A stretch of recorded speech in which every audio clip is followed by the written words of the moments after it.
Okay, so I had to play Killing Floor with Rots, and I got another precious item that is stupidly fucking rare. It's penance for my PC exploding. Anyway, we're gonna finish this shit off, alright? This is happening. I'm determined to get it done. It's late in the day. I'm gonna try and be quiet for the sake of my poor neighbour, or else he'll listen to me scream. But yeah, let's finish the job.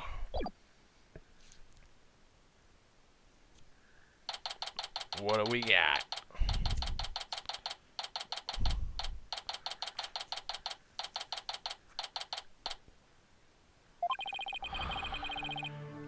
Now we'll have to face Pierce on the stand.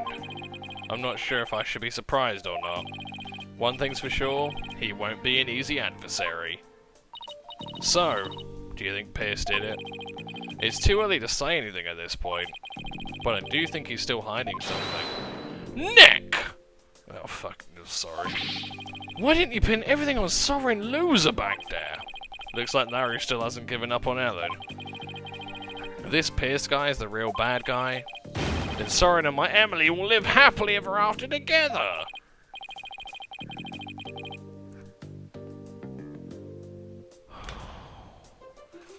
Larry, that's not the kind of thing a decent human being says. Shame on you, Larry! Oh, boo-hoo! You think I don't know? I know I have to give up on my Ellie. But Nick, promise you'll make her happy. She deserves a happily ever after. I'm sure Soren will make her happy once all of this is said and done. What's that supposed to be? The trial is about to resume, Mr. Wright. Alright, you ready, Maya? Have you done anything? Yep, let's go. I'll be rooting for you, Nick.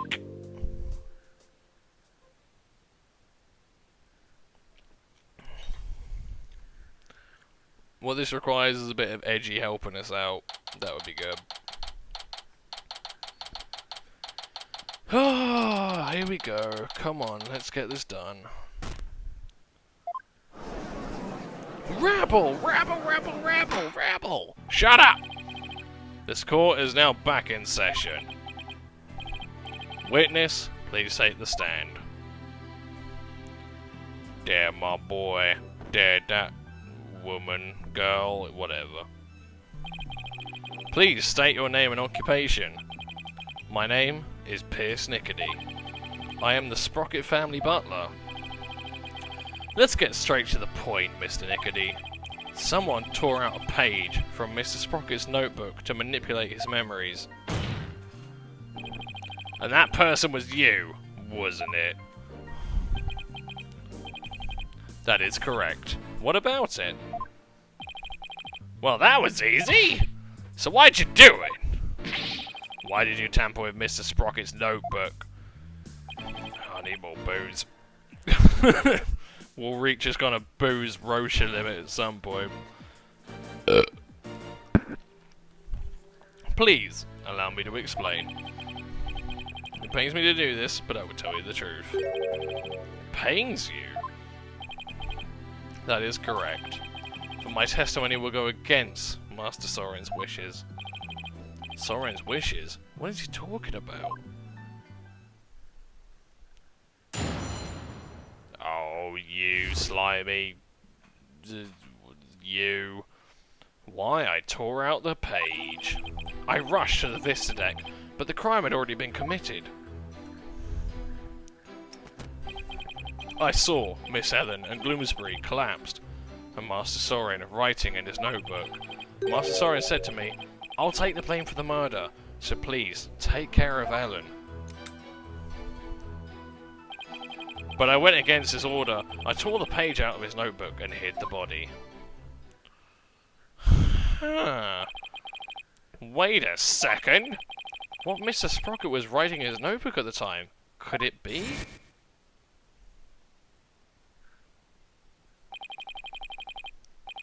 It was meant to be a confession. An admission he killed Gloomsbury himself.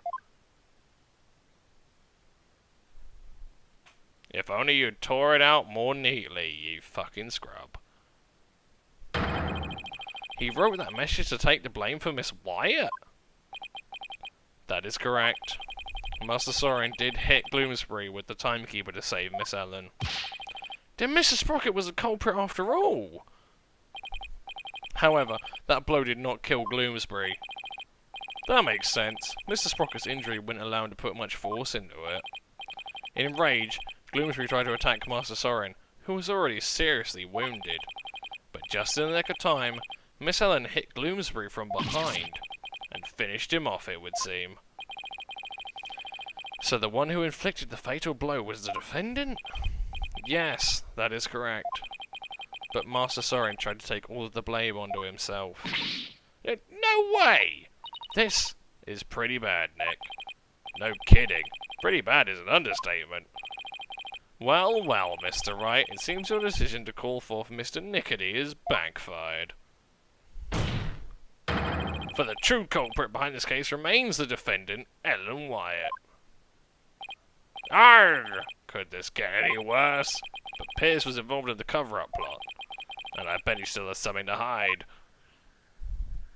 Oh, I have to do the brain thing. Oh, no. I'm ready. 2 lives to Stuart. You rush to the Vista deck. Hold it! Wait a minute. I thought you went to the Vista deck with Mr. Sprocket. Actually, that is not true. What? What do you mean? I found this out afterward, but Master Soren went to the Vista deck alone. He went out the escape hatch in the reception hall and went along the outside wall. What? You can't be serious! You mean Mr. Wright's what the fuck is that word? Adlopated guess was actually correct. What's with the adlopated? I suppose truth really is stranger than fiction. So, Mr. Nickety, when you got to the scene, you saw Mr. Gloomsbury, Miss Wyatt, and Mr. Sprocket. Is that right? That is exactly right. I saw Miss Ellen and Gloomsbury collapsed, and Master Soren writing in his notebook. Master Soren said to me, I'll take the blame for the murder, so please take care of Ellen. Hold it! So Mr. Sprocket wrote a note of confession in order to take the blame for Miss Wyatt? Yes. That notebook is the only form of memory Master Soren has. So you understand what his action meant, I trust.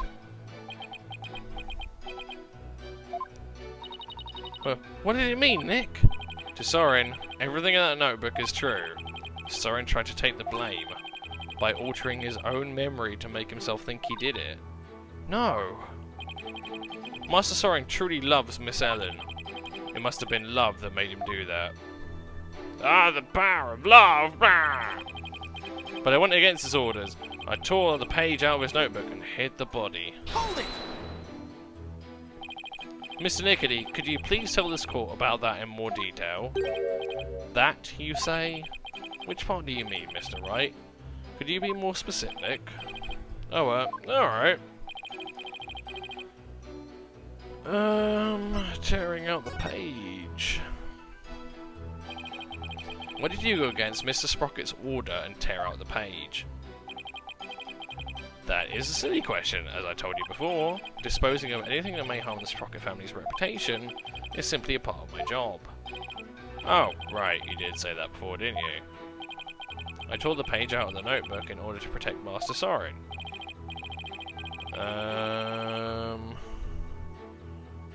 Yeah, why not? Yes, please. Very well. Please add that statement to your testimony, Mr. Nickety.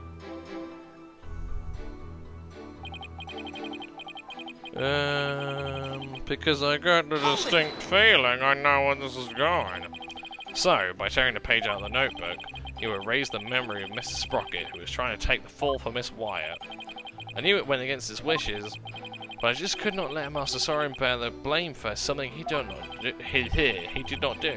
As his butler, I believe that was the right decision for me to take. It was all for Soren's benefit, huh? I bet Pierce would do just about anything in the name of keeping Soren's image safe. We were talking about the cover-up after the incident, huh? Right. That's information only somebody who was actually involved could know. So it might be a really important piece of testimony. I think so too. I really have to tread carefully here.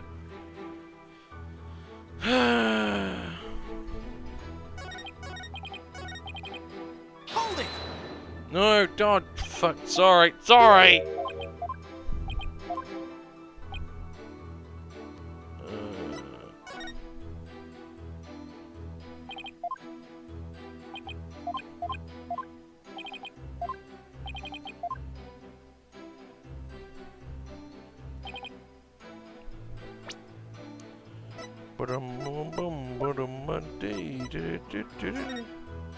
Well, that's a clear and written note, though. Oh, that's interesting. Fuck it! I want to be brave. Objection! Damn it! Fuck it all! Brave doesn't work. Don't be brave, kids.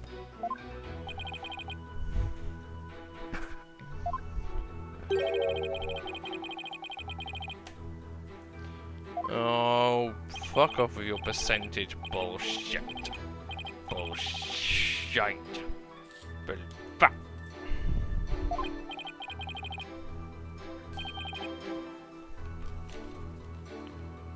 I went with the note that was written to kidnap fucking Ellen.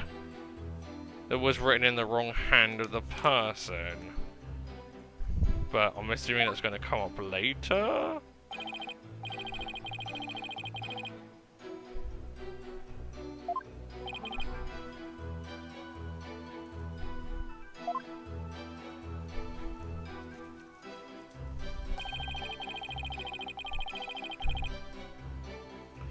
Oh, that means actually, do I really need to save it? It's a fair point. Like even the live system has been really lenient for the entire game. Fuck it, I'm gonna be Dick Dastardly and take another punt while trying to save this defendant's life.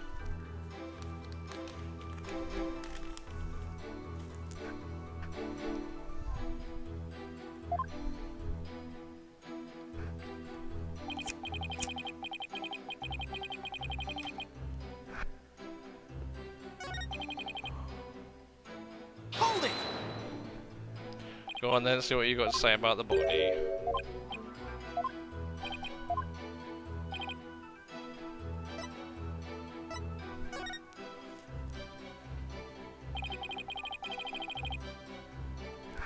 Please tell me more about the hiding of the body.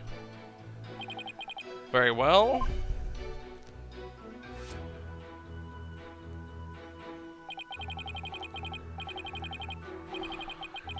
After saying he would take the blame, Master Soren passed out. That's when I hid the body. I quickly took the lift down to the hold, where I hid Gloomsbury's still warm body in the spare Pegable lantern. So it was you who hid the body, not the defendant? I think Mr. Butts will move the lantern containing the body to the reception hall. Well, I did not see that coming. I don't blame you, not even Larry could predict what Larry will do next. Maybe I should take another look at the lantern in evidence. Yeah, go on then.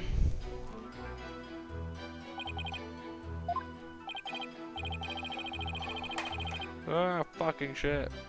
I tipped over my ashtray. Oh. Why did I have to have that on a cigarette? Sorry, I was gonna have it over tomorrow anyway. Get off my desk, Ash. Do not go in my computer. For as we have seen, that's a terrible, terrible mistake.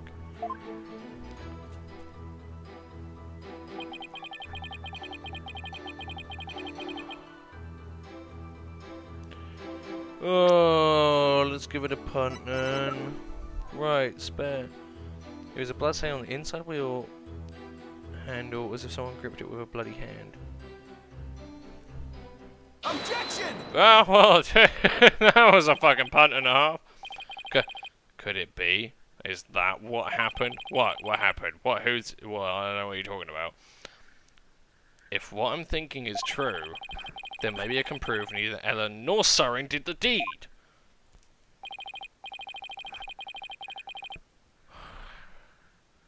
Mr. Nickety, you said the body was still warm when you hit it, correct? So then, what if Mr. Gloomsbury was still alive when you went to put his body inside the lantern? What? What? That's preposterous, is it really? Come on, Edgy, give me a fucking break, man. Actually, this shows that the victim might have still been alive while inside the lantern. I'm afraid you'll have to point out which part you're talking about, Mr. Wright. This part she pushes it. Oh, fucking 3DS analog stick. Take that! As you can see, the back end of the lantern is a door, and there's blood here on the wheel handle. Objection!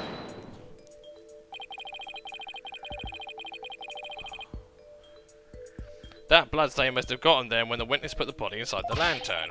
It in no way shows that the victim drew its last breath while he was within the lantern.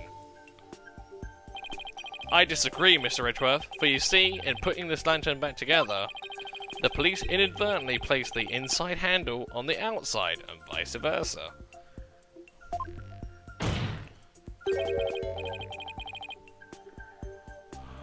In other words, the wheel handles got swapped. Oh my, so they got swapped? Yes, they got swapped. But what? But that's ridiculous!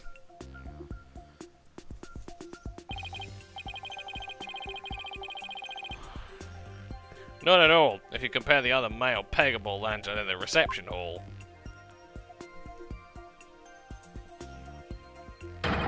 It's quite obvious the wheel handles were attached backwards.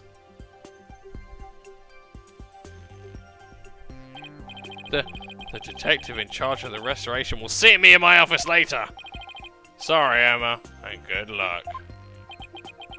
In that case, what does a bloodstain on the wheel handle mean? The bloodstain didn't get there by chance. When the victim was put inside the lantern, he was only unconscious, not dead. When he regained consciousness, he probably tried to get out of the lantern. So he grasped the inner wheel handle, and that's when the blood got on it. This proves that the victim was still alive when he was inside the lantern.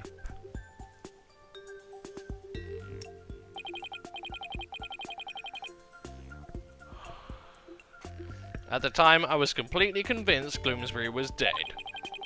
Had I checked more carefully, he might have survived.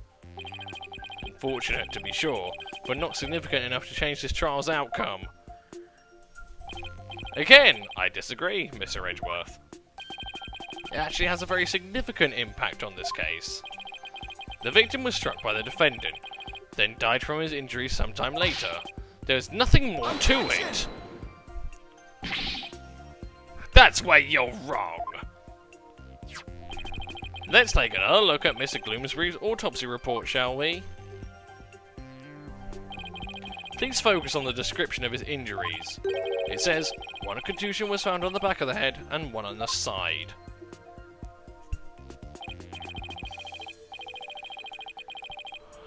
Yes, the one Mr. Sprocket gave him, and the one Miss White delivered to finish him off.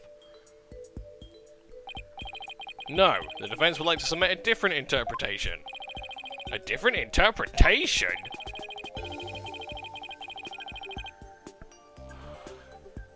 The victim was knocked unconscious by the first blow, and was then put into the lantern. Then what about the lethal blow by the defendant that the witness talked about? Yes, well, that didn't happen. After some time, when the victim regained consciousness and tried to get out of the lantern, that's when he received the second blow that finished him off.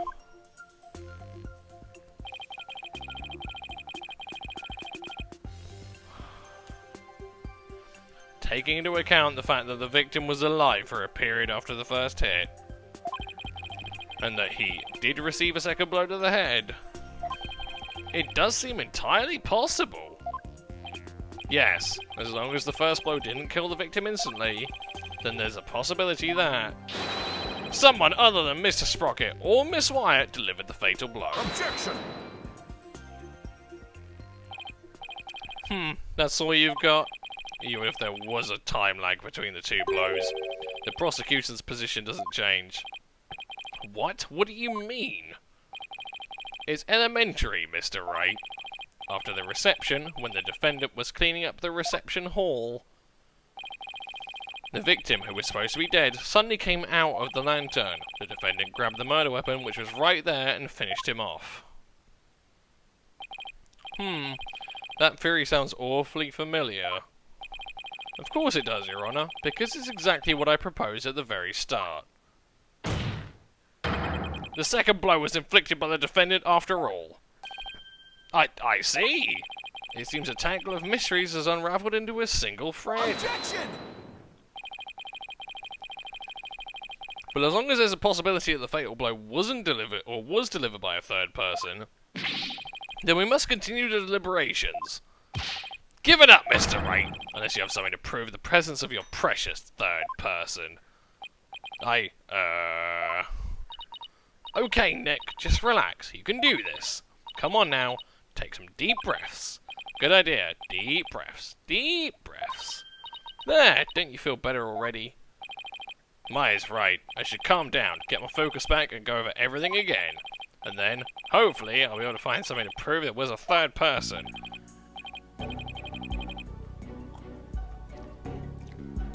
Let's see. First, why did Gloomsbury attack Ellen? Because he was tired of taking the blame for the accident?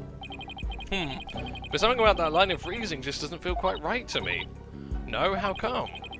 Well, if it's just a personal vendetta, he had already stabbed Soren. So, why, then, was he so determined to go after Ellen? You're right, this whole thing feels too premeditated for a crime of passion. But Gloomsbury didn't seem to have a personal grudge against Ellen.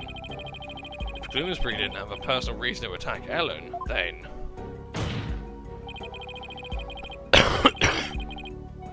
You've taken long enough, Mr. Wright. Now it's time for action. What proof do you have a third person was involved?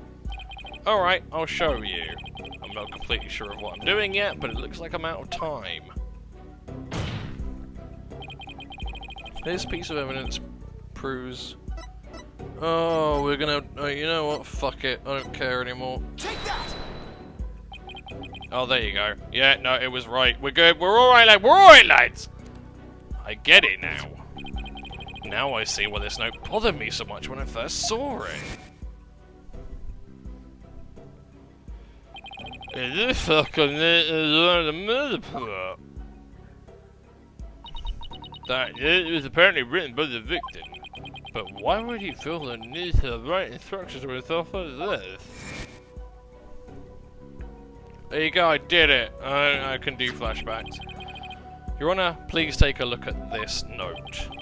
This is the victim's murder plan, right?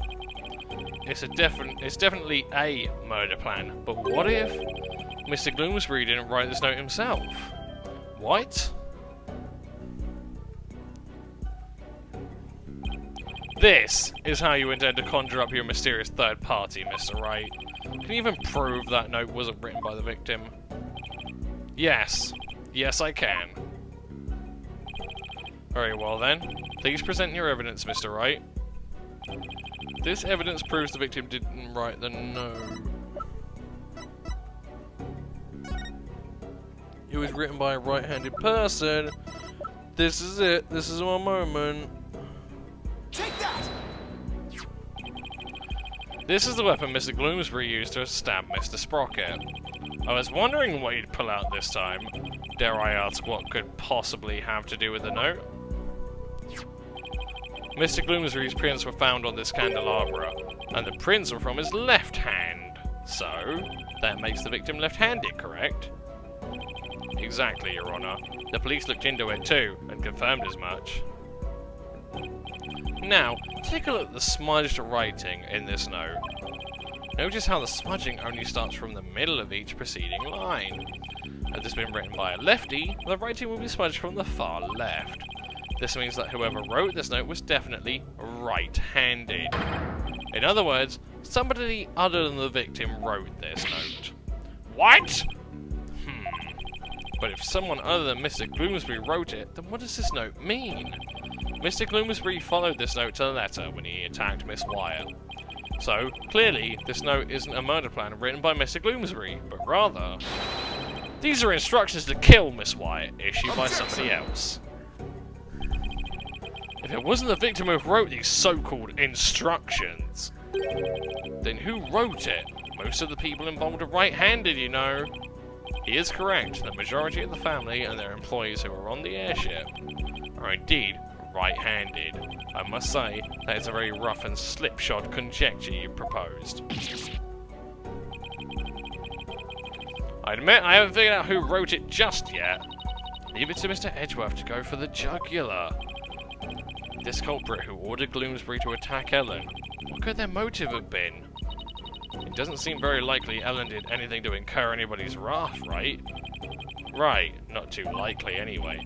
In that case, it has to be about Soren. If somebody were to hold a grudge against Soren, what would it be about? That accident, I guess. I could understand if Gloomsbury felt resentful about having to take the blame, but the only one who lost the most to that accident was Soren's sister. She lost her life after all. Soren suffered too, of course. He was crushed by losing somebody so precious to him. Somebody precious, huh? Soren's sister. Wait! There's one more person! There's someone else who must hold a grudge against Soren. Did you figure something out? I think so. I think there's somebody else who used Gloomsbury to try and get revenge against Soren. Did you say it was somebody trying to get revenge against Mr. Sprocket, Mr. Wright? The person who manipulated and used Mr. Gloomsbury was Selena's fiancé. The person who used Mr. Gloomsbury to try and get revenge on Mr. Sprocket, and then finished Mr. Gloomsbury off to silence him, was a man dear to Mr. Sprocket's older sister, Selena Sprocket's fiancé. Not that I'm not positive, but it's certainly possible. This fiancé could have made Mr. Gloomsbury attack Ellen to get his revenge on Soren. What? Her fiancé? Oh, rebel! Please, come on, I'm still banking on you being a woman, love.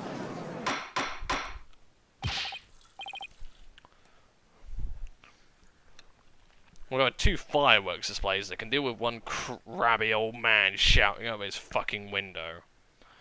Order in the court! Order, I say! Yes, it does seem quite believable that Miss Selena Sprocket's fiancé would bear a grudge against Mr. Sprocket for his role in the accident. Oh, God. Exactly, Your Honor. Maybe her fiancé was trying to murder Miss Wyatt in order to make Mr. Sprocket experience the same pain he'd felt. Objection! Edgy, you're not helping, man.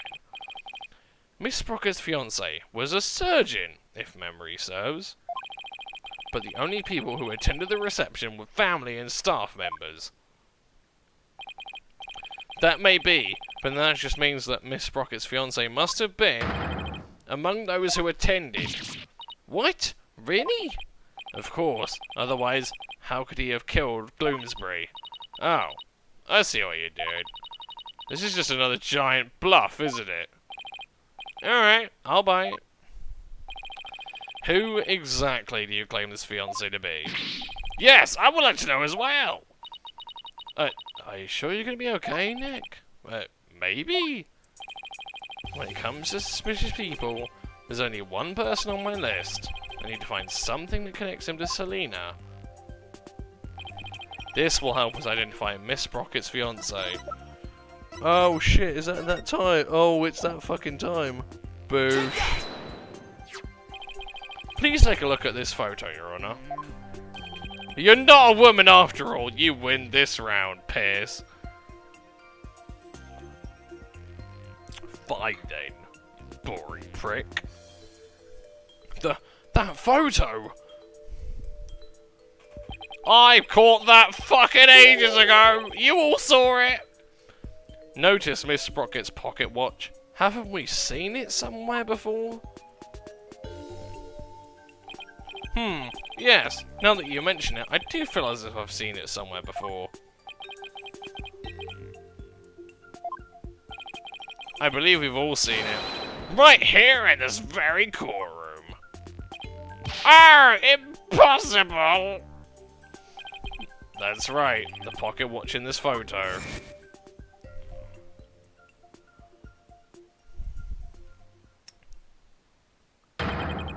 It's the same pocket watch Mr. Nickety has on him right now. What? This is clear proof of a strong connection between Pierce Nickety and Selena Sprocket. No! Well, Mr. Nickety, is this true?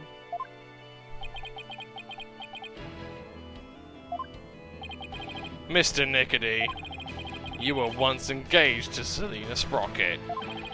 That pocket watch, you keep it as a memento of her, don't you?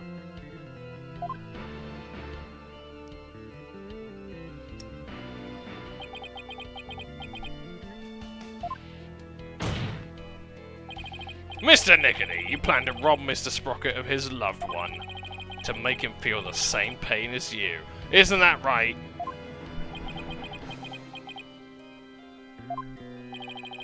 But Mr. Sprocket managed to fight back and knock Mr. Gloomsbury unconscious. You thought Mr. Gloomsbury was dead and hid his body in the lantern. He's not doing an awful lot of confession there, buddy. But then you notice Mr. Gloomsbury regained consciousness. And so, you finished him off to prevent your plan from being exposed. This is the defense's take on what really happened in this murder case. Mr. Wright, does this mean you wish to officially accuse this witness of the murder of dumbass Gloomsbury? Yes. Does the defense accuse Mr. Nickety of the murder? Oh, he's giving me accuse and don't. I've got to accuse him. It's like fucking point blank, man.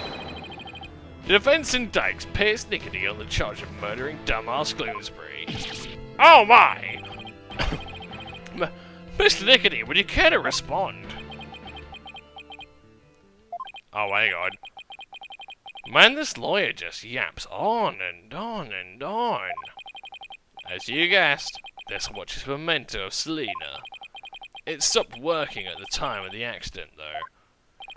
But then, you really are. Oh shit! Oh shit! Yes, I was Selena's fiancé, and not just her fiancé, but the surgeon beside her deathbed. Objection! Mr. Nickety, why didn't you tell me any of this before? Shut it, you useless prosecutor. I thought you could be of use, but apparently this case was too much for you. What did you say? If your office hadn't stuck its nose all up in this, I could have swept it under the rug. Not only did you interfere with the case, but you even let me fall under suspicion. That's because you kept trying to cover things up on the sly. Ugh. But covering things up wasn't your only involvement. The only person who had a motive to use the victim to try and kill Miss Wyatt was you. Grr. Oh shit. Oh fuck. Oh, hang on a fucking minute. Oh, this is rat shit.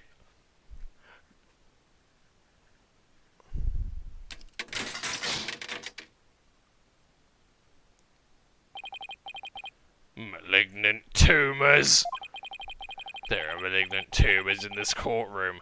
Lesions oozing with false charges.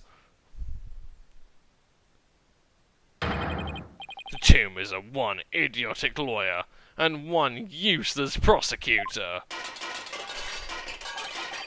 After the truth is revealed, the both of you incised from the legal world. Edgy's like, you shut up, you prick, what the fuck are you talking about? I'd like to see you try. With the power of the Sprocket family, it'd be a cinch.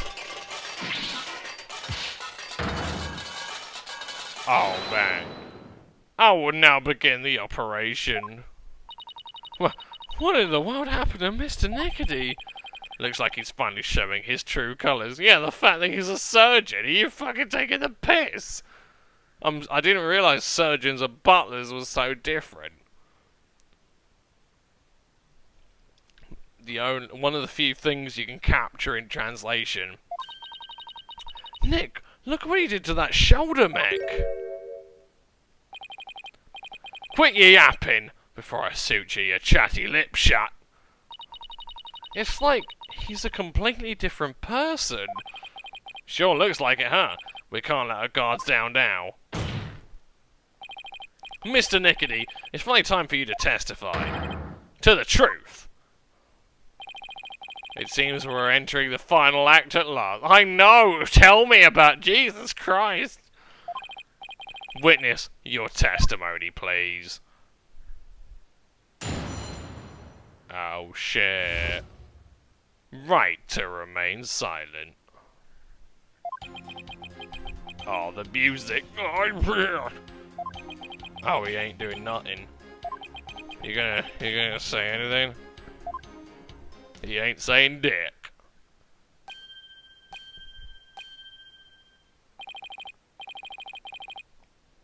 Mr. Nickety, why didn't you say anything?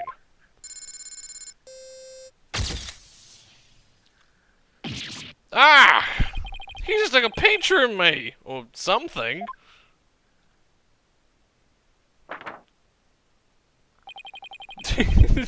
The x-ray has his hair on it. You want me to voluntarily testify, hoping I will make a slip of the tongue. Not a very impressive plan. Or brain, I might add. Ow. That was uncalled for. If you want to know something, you ask the question. I will answer, but I have no intention of making any voluntary statements on my own. What's he trying to do, Nick? He's using the silent treatment as his strategy to avoid getting tripped up. Clever guy. Or girl. Bah! No more lies, Mr. Nickety. He will tell us nothing but the truth from now on. Ah! What do you think you're doing?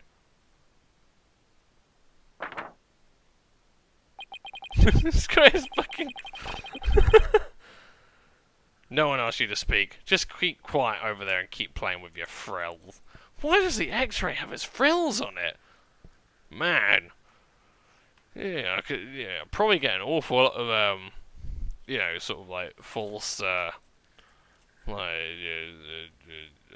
even think of the word anymore. Oh, there's a word there and I can't think of it. I'm terribly sorry. It might hurt a lot of people because I'm sure a lot of people have been through it, but I can't brain it. You'll all tell me, I'm sure. How dare you? Well, this is a rather unconventional situation, but please proceed, Mr. Wright. Yes, Your Honor. Are you fucking joking? I have to cross the stamming ...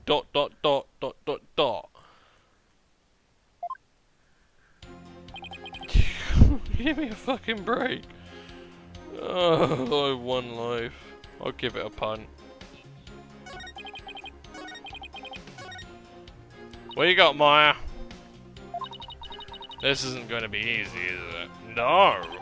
You can say that again. All I can do is just try to draw out as much information as I can out of them and look for any inconsistencies. Oh, good.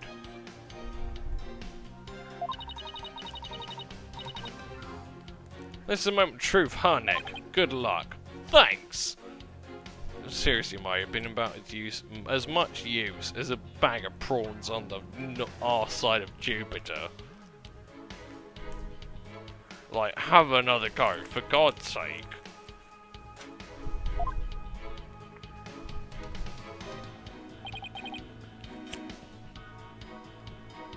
Well, let's press nothing. Hold it!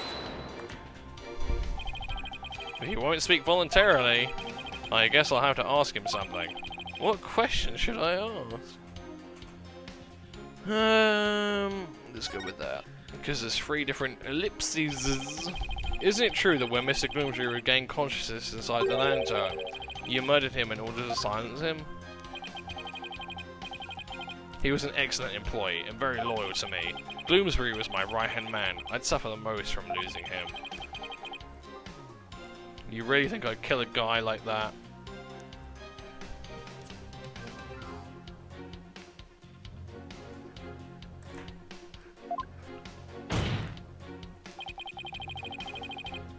That would make sense only if you were innocent. But since your goal was revenge, you don't really have to care about something like that.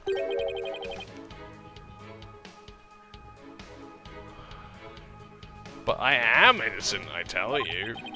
Don't try to force your conjectures on me. I guess without decisive evidence, I can't pursue this line of questioning any further. Mr. Wright, would you like that statement to enter the witness's testimony? He hasn't got any fucking testimony! Are you joking, mate? Yeah.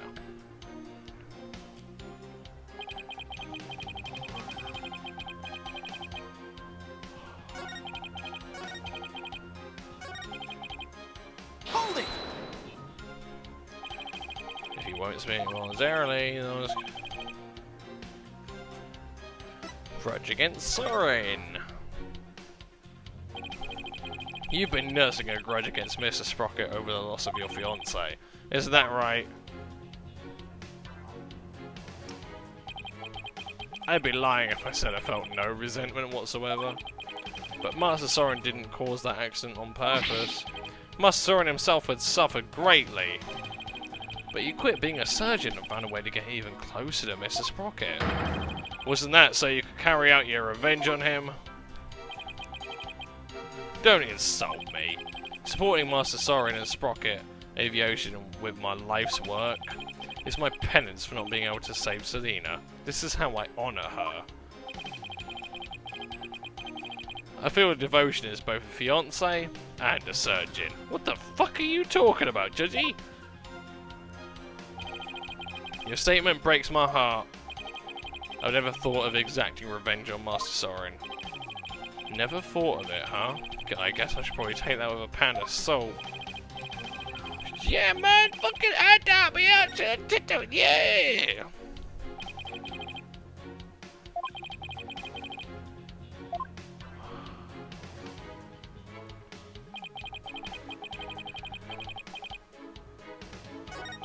Alright, well, you got lost, punk. Hold it!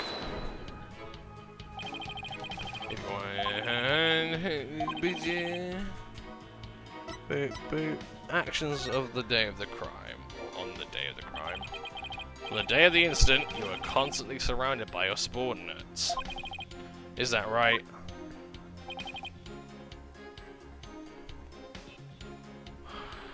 Absolutely. I was in someone's line of sight at all times. After all, I was busy taking care of every detail of the event. Mr. Edgeworth, I believe your investigation backs up my claim. I got statements that said groups of his subordinates worked with him in rotation, and so he was always with someone. As the prosecutor just said, I couldn't even get close to the lantern containing Gloomsbury myself, let alone kill him. Pierce didn't have a chance to get close to the victim alone, huh? Yes, all of it is grand. Whether I have to fuck off and find an LP to sort it out.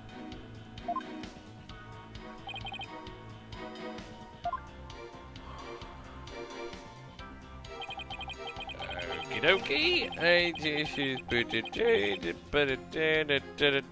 I'm really good at this game.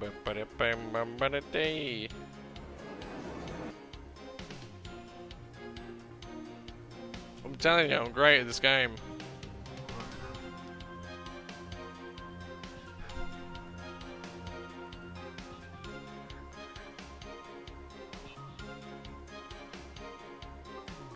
You can't tell by the way I'm playing this game.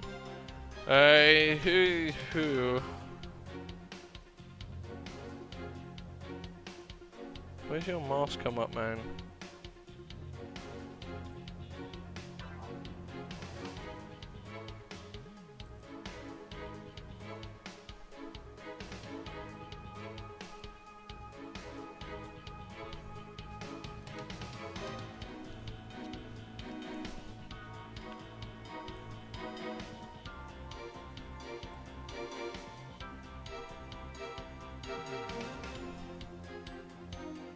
No, not a trailer for nothing, because I'm great.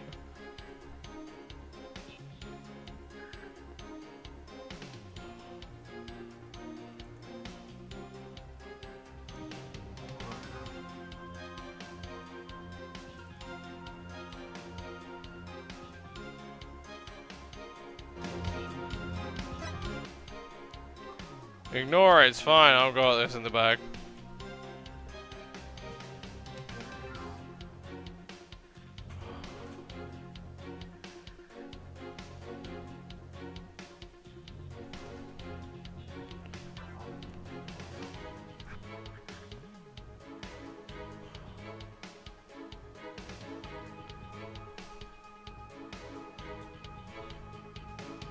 Come on, get on with it, not LP.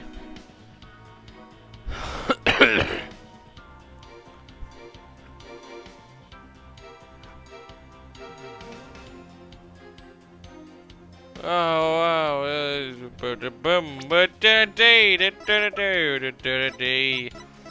I can do the thing. There you go. I figured that out by myself. I didn't. But you can all pretend that I have a brain. Oh fuck! Mr. Dickety testified that he was always with someone at the time of the incident. He never had a moment alone to commit the time. Yeah, whatever. Fuck, I don't care. Yes, and the police investigation backs that statement up, doesn't it? But there was an opportunity. In fact, there was one and only one that requires more alcohol. Ow, the music started! Ah, Jesus! Hang on a fucking minute. Booze down. What? And the one thing that made that moment possible is shown here in this photograph. With all those people watching, I couldn't have possibly committed a murder. Do you not believe him, Your Honor? This lawyer is a malignant tumour, which affects his judicial body with... Yeah, you tell him, Edgy. Mr. Nickety, I would ask that you keep quiet this time. We need to evaluate the defence's claim, and your yammering only serves to throw further suspicion your way. Ungar! Mr. Wright, let's see this one thing you mentioned, but be warned, this had better not be one of your offhanded claims. Who do you think you're talking to, Mr. Edgeworth? I don't know, I just saw the fact, like, the photo that you got to get to that point. Please point out for us the one thing that made the moment of the murder possible.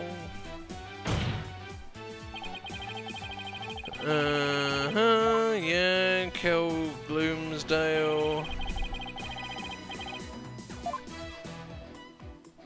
Take that! Oh fuck! No, I fucked it! Oh shit! Oh, I should have pointed at the smoke! No! Oh, well, I poured myself some more booze, so it's alright. Yeah, get on with it. Oh, I need to pee. Don't look at it, don't look at it. I didn't look this far in the LP, I just saw what photo was required to get to this point. What's the end state? Yes, fine. Yeah, no, we're at this point where we have an entirely different fucking whatever. Oh no! Someone died. Guilty. Try again. Where do we try again from? The same point? Is it the same point? It almost like it lacks an awful lot of agency. Or maybe it doesn't. Maybe I'll have to try and remember what the fuck I picked before. That'd be funny, wouldn't it? No, it doesn't.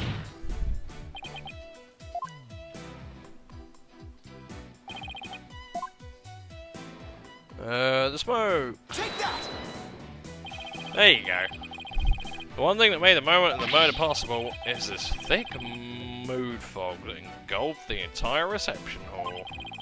It's under the cover of this fog that Mr. Nickety murdered the victim! What? Mr. Nickety was standing right next to the lantern that Mr. Gloomthrough was in. This was the only moment that murder could have been committed without being seen. Objection! Come on, AG! I can accept that there was a moment when the witness was obscured from others by fog. But that doesn't prove Mr. Nickety killed the victim in that very moment. If you can't prove the crime was committed during the reception, the trial ends here. Arrgh! I was so caught up in finding a foothold that I forgot to think that far ahead. Well done, Mr. Edgeworth. It's time to call this trial's time of death. Well, you're a bit of a shit surgeon, aren't you, buddy? Well, Mr. Wright, can you prove the murder happened during the reception? Don't even bother. His claim is dead on arrival. Alright, you get it. He's a surgeon. Victory is within your grasp, prosecutor. Quiet, witness. I've no interest in victory. All I care about is the truth. Yeah, you didn't seem like that before. One that we can only arrive at through further deliberation. Edgeworth! Enough of this, Your Honor! This trial is over! No, Mr. Nickety. That is for me to decide. Mr. Wright, can you prove it? Can you prove that the murder was committed during the wedding reception? Why is there no verdict yet? The lawyer's obviously out of answers. Can you tell by the fact that I'm flailing around? It's almost like I'm a crap surgeon. The prosecutor, the judge, they're all infected. Their malignant stupidity is so advanced not even the best surgeons can save them. In fact, not even a brain transplant could cure them. This court is infected with idiocy. It's a pandemic. A pandemic! Objection! Fuck off. Mr. Nickety, that's enough already. Finally ready to give up, are you? No, just the opposite, actually. I'll prove the murder was committed during the reception by you. Arrgh! You'll prove it. Can you really, Mr. Wright? Please? God! Yes, I can, Your Honor. To be honest, I don't know exactly how I'll do it just yet. But if I want to get to the truth Edgeworth was talking about, I'll just have to find a way. Very well, Mr. Wright. Let's have your proof. Enough of this foolishness! He's just bluffing! Stop him from speaking, Your Honor. I will do nothing of the sort. You are just a district court judge with the power of the Sprocket family. Enough of your foolishness, Mr. Nickety. This judicial body will not succumb to the influence of money or power. Yeah, fucking judgy! Shit! Now then, let's hear it, Mr. Wright. Let's hear your truth. Think, Pheonix. Remember everything you've learned so far. You can do this. You can find the definitive evidence that will lead us to the truth. Yeah, my boy! I love this shit. Oh, I live for it. Think, Pheonix. How can I prove the murder took place during the wedding reception? If Pierce committed the murder during the reception, then he had to have used the reception photo of the murder weapon, his shoulder mech FXR UPR.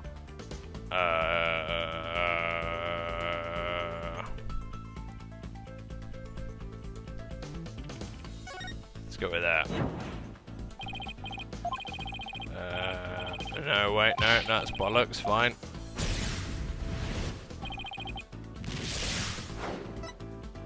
The reception photo. The photo of the reception. Okay, sure, it does show the scene of the murder. but it doesn't show anything conclusive. I have to think harder. If Pierce committed the murder during the reception, then he had to have used... his shoulder mech? Yeah? Damn it! No, alright, fuck that, alright, I'm trying to... Alright, fuck the shoulder mech. The murder weapon.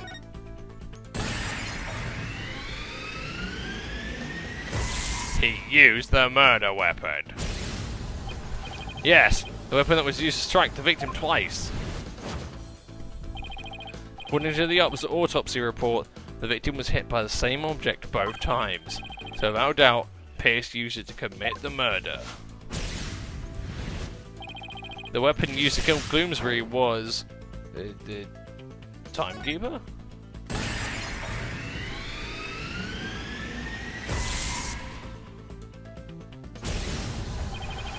If Pierce struck the victim during that one single moment, then he must have used the timekeeper. Come to think of it, wasn't it also used for something else during the reception? During the reception, the timekeeper was also used for... the first startup of love. Oh god! Ah shit! Ah, it's a fact! Ah! The timekeeper had been activated during the reception. If we activate the timekeeper again now, and find any trace evidence of the murder, that would be conclusive proof that Gloomsbury was killed during the reception. Hey, what? Oh shit! Now his face!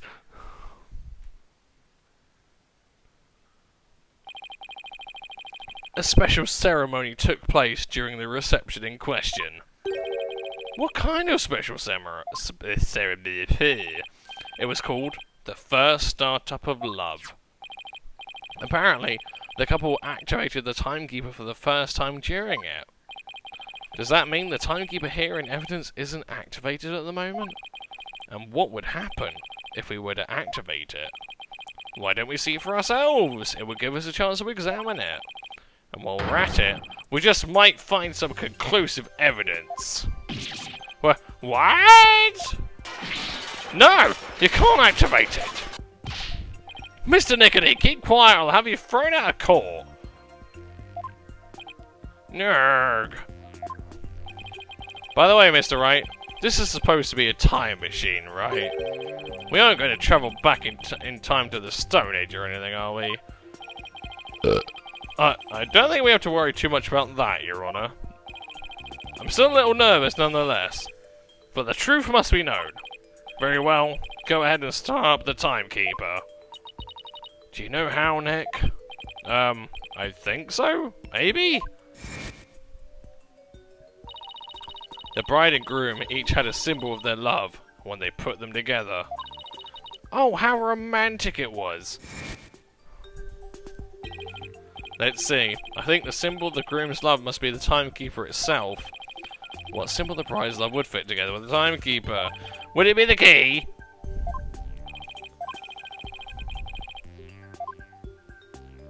Yes, get on with it.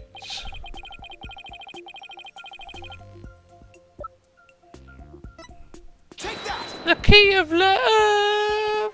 Once we set this in place, we can activate the timekeeper.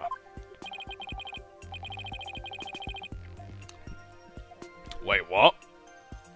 Are you fucking joking? Are you fucking joking?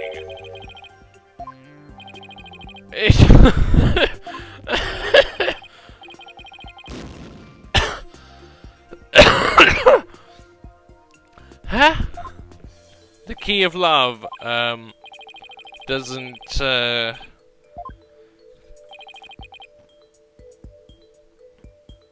It's Ellen's pen. Take that! Oh, that's alright then. I was about to say, that would be the dumbest fucking shit in the world. I'd be like, hey, it's alright, it's a thing that makes sense. Miss Wyatt's pendant is a symbol of the bride's love that's necessary for activating the timekeeper. What? Then does that mean you can start it up with Miss Wyatt's pendant? I believe so, Your Honor. Very well. Please try it now, Mr. Wright. If the key's fucking part of that in any single way, I will bleed. I will bleed. Okay, here I go. But first, I have to figure out where the pendant goes. Oh, you god fucking damn it.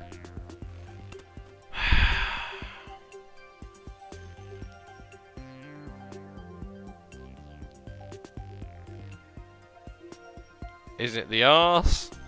The bow? Ah, that looks pretty convincing. Oh, no it doesn't, does it? That's a clock.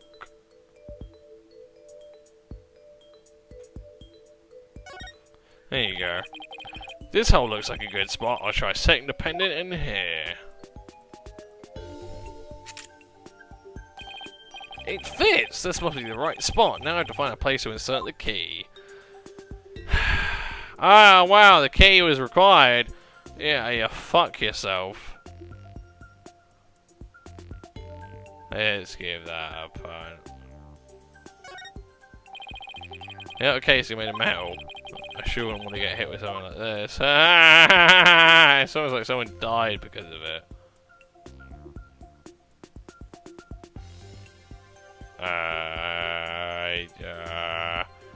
Oh no! I don't know where the key goes.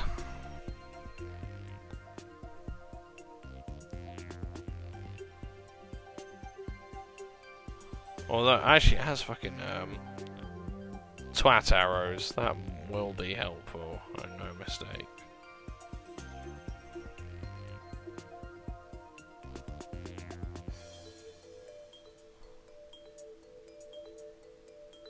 If I could maintain coherency for a brief moment.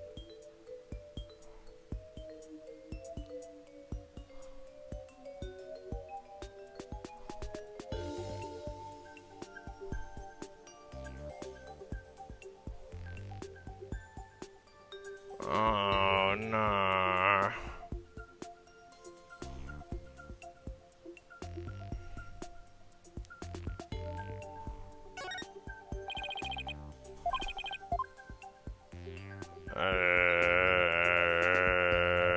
Yeah, him. Well, where's the fucking clockwork apparatus? Oh, hang on. This hole in the middle of the pendant, could that be? Oh, fucking shove up your arsehole. Oh, wow, isn't that convenient? Is that easy or hard? I don't fucking know. Oh, shit. It worked! The timekeeper's been activated. Now all I have to do is find proof that the crime was committed during the reception.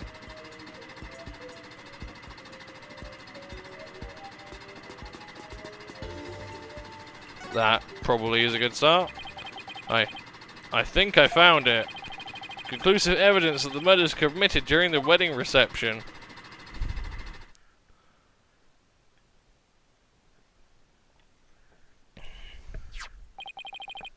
Just as I suspected, there's evidence of the murder inside the timekeeper, Mr. Nickety. The timekeeper was only activated and open during the wedding reception, right? No! Stop! So that means this is conclusive proof that the crime was committed during the reception. Ah! After you killed the victim under the cover of fog, you closed the timekeeper to hide the bloodstain, didn't you? Oh, fuck!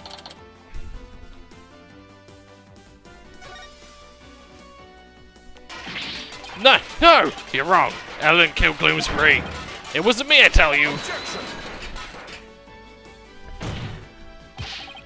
Give it up, Mr. Nickety. How could the defendant, who was in the middle of pledging her love, have possibly committed the murder with everyone watching her? It was the family. Yes, all the family members conspired together to kill him. There's no way you can talk your way out of this, Mr. Nickety. During the reception, during that one dream-like moment where she was moist and he was moist. There was moistness combined. Only one person could have used the timekeeper to beat the victim to death. And that one person was you, Pierce Nickety! Ow, fuck! Yeah, my boy! Fuck, my face! Oh, sick. No, this isn't over yet. I won't give up! Oh no! I cut the artery! This stupid thing. We must stop the bleeding now. Give me forceps! Forceps, I said! Hey! Where is everyone? Fine. I'll manage this alone. I'll do it all by myself. I can fix anything, repair anything. You have to get better. You have to live. You must. I would have been able to save her if only I hadn't listened to her. If only I had treated her first. If only that Soren hadn't been there. Selena, no.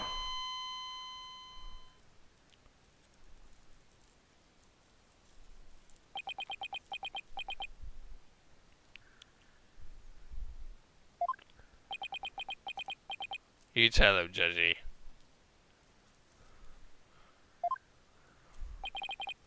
Witness, are you finally ready to tell us the truth?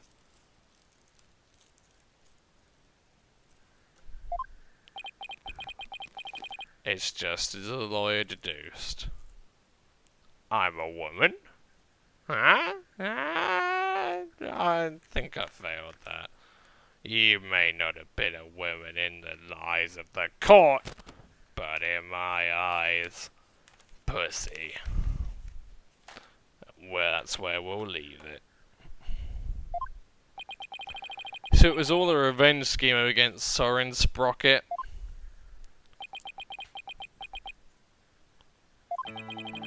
Do you have any idea how hard it is to lose someone you love right in front of you? Yes, interestingly enough, I fucking do. Which actually helps itself in scenarios like this with games. It actually lends itself to it. Celia's condition was clearly more critical than Soren's, but in spite of that, she said, "Please, help Soren."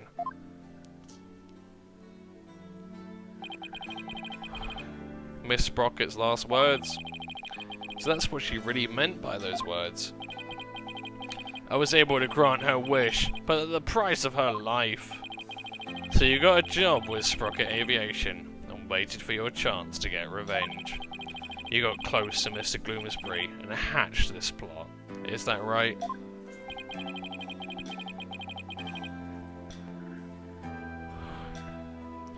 Gloomsbury already bore a grudge against Soren.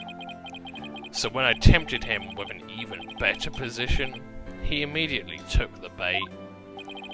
He was your accomplice, someone who shared the same goal as you. Why was it necessary for you to kill him? I didn't expect Soren to strike Gloomsbury out on the Vista deck. And I certainly never imagined he'd make his way there along the outside wall. Soren's love is the real deal after all. My plan had been compromised. So for the time being, I hid his body in the lantern and tried to think of my next move. And then, Mr. Gloomsbury came to during the second wedding reception. As soon as I saw Gloomsbury, I instantly hit upon an idea. To pin the blame of Gloomsbury's murder on Ellen. You tried to break up the couple by making the bride out to be the murderer. How despicable! Soren was getting the company in a wedding, both things that were supposed to be Selena's. He took every happiness from her. Who's the despicable one here? Do you think what you did would make her happy?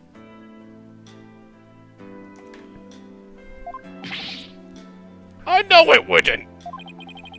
But I couldn't just stand by, watching Soren enjoy his happiness. I was going to have Soren taste the same pain I had, and then take over Sprocket Aviation.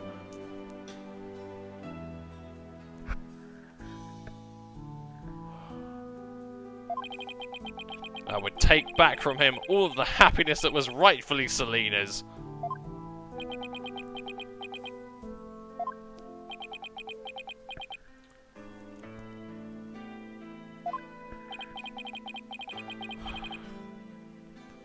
Time stopped for me the day I lost her.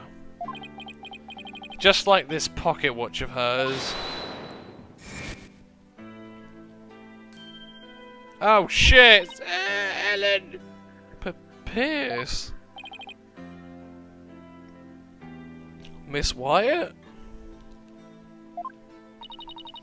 I believe Selena would have said, "Leave this ill will behind. Your time is yours to live." It's too late for me. Time will never advance for me ever again.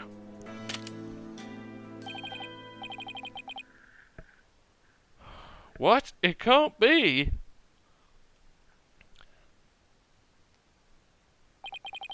I see now. Selena, what I did was wrong.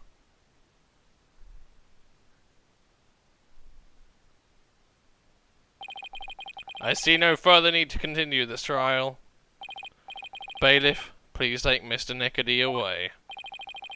Pierce Nickety, another inconsolable time traveler who lived in time that stood still.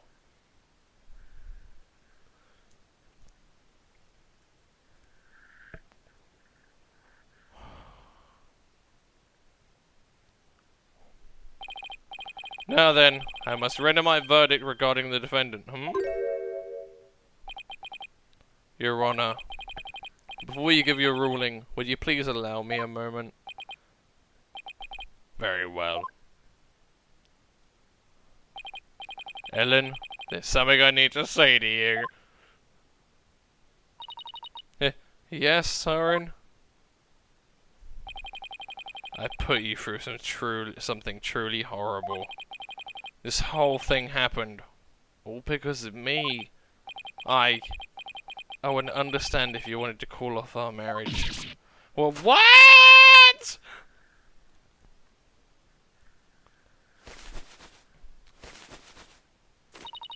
Of course not! I've never once thought that! If you stay with me, you'll only face even more trying times in the future. What do you mean? The truth of this incident and the car accident before it. I'm going to tell the public everything.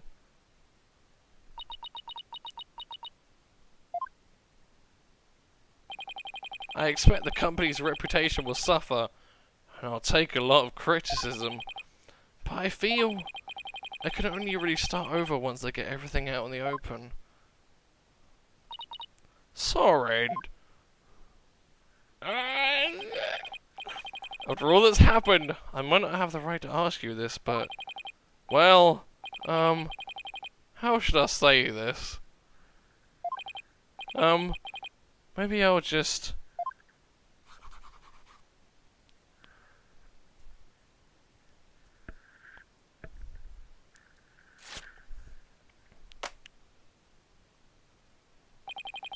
A life with me probably won't be very easy, but...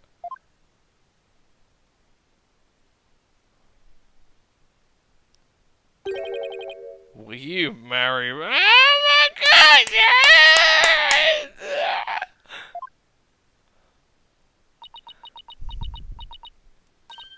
Yes, of course! Yes,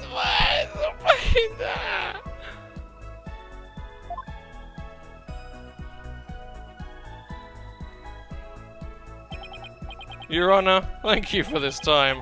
Please continue with our ruling. Very well. But first, I have one question. Do the two of you pledge your eternal love for each other to the goddess of justice, Themis? I do, Your Honor. I do. Does the prosecution or the defense have any objections? Well done, Your Honor. No objections here.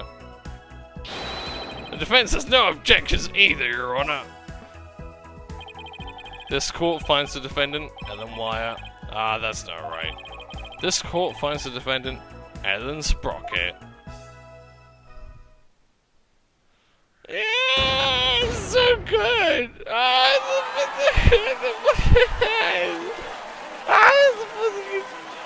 Yeah, it's so fucking great. You did dick. You fucking worm. You're short of atrocious. Short of atrocious, Maya. You did fuck all. You attributed nothing. But other than you, it was fucking brilliant.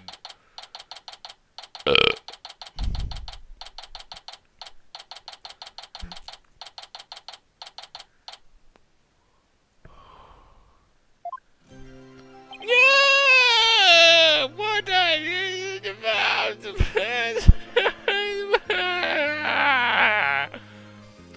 Ellen, sorry, congratulations! Mr. Wright, I can't thank you enough. If you hadn't exposed the truth, Soren and I wouldn't... Stiffle.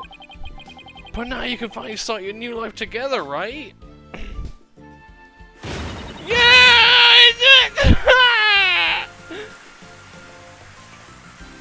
Oh, there's an Academy Award in there somewhere. Probably taken by someone who felt up someone. Oh, it's fucking phantasmical. You done well, fucking Sprocket, my son. You done well. Mr. Wright will be holding a real wedding ceremony in the near future. Would you do us the honor of coming to it? I want you to witness our fresh start. Of course, I want to miss it for the world.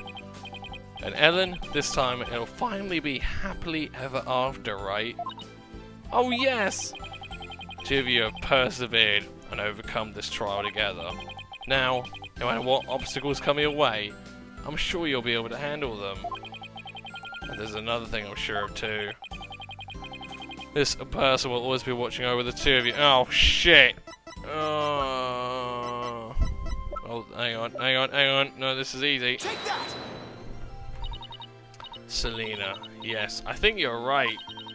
And we promise to live life to the fullest, for Selena's sake too. Right, Soren. That's right. Well, we better be on our way. Yes, my love! No, come back! I want more! Yes! Oh, it's fantastic! Wow, the old fresh old Carrie, huh? Way to show off. We'll be seeing you. Goodbye for now. I'll be looking forward to that wedding. Hold on tight, Ellen. You better believe I will. I'm never letting you go.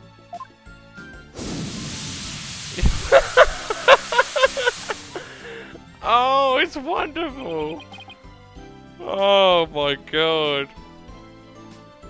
Oh, I watch so much romance anime and nothing comes close to that shit. Fucking hell, man. There they go. You're not thinking of going to that wedding by yourself, are you, boss?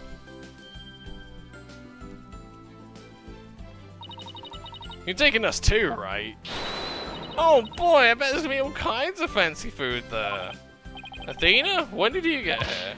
Just now. I would have been here to cheer you guys on earlier, but Trucy never gave me a chance to slip away. You're gonna be in even bigger trouble with her later.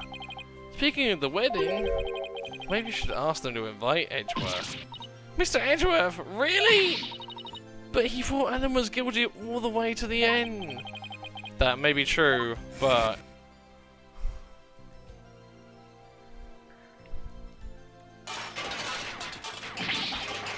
it's probably just like this is in your grasp, Pesquita. Quiet with this. I have no interest in victory. All I care about is the truth. One that we can only arrive at through further deliberation.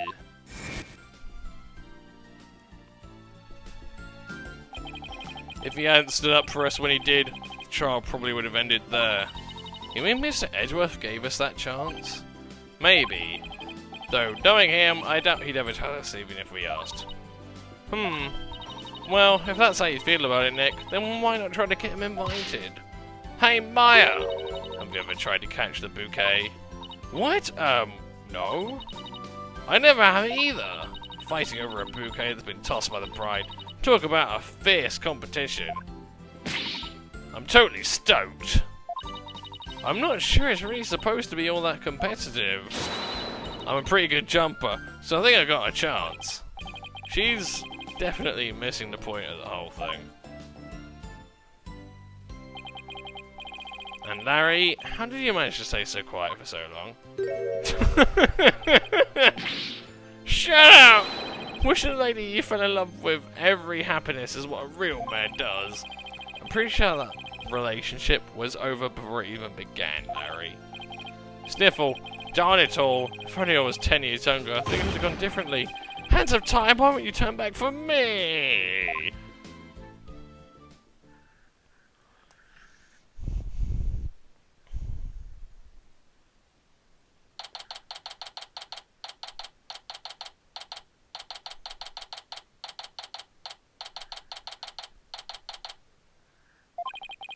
Today is Ellen and Soren's third wedding ceremony and reception.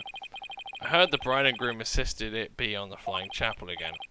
In the end, they were nice enough to invite me and Maya, and Athena kind of invited herself. They also invited Edgeworth, Emma, and even Larry. They say third time's the charm, right? I really do hope it's happily ever after for them this time around. Still, I get the feeling it's to be one rowdy party.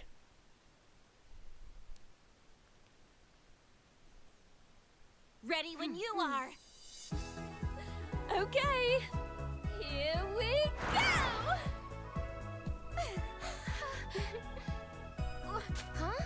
Come on, Maya, get on with it, you bitch! Larry!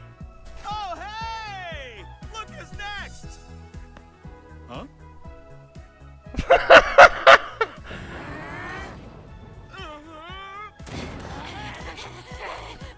back! Haven't you ever heard of ladies' first time? I'm truly blessed to have you. Yeah!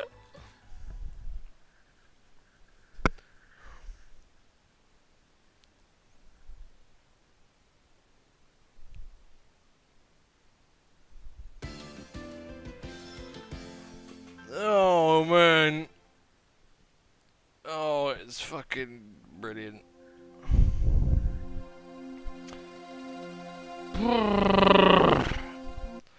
Right, okay, it's just gone 12 in the morning, and I don't have to be up for anything, but I get a distinct feeling I'm gonna get phone calls about jobs and shit.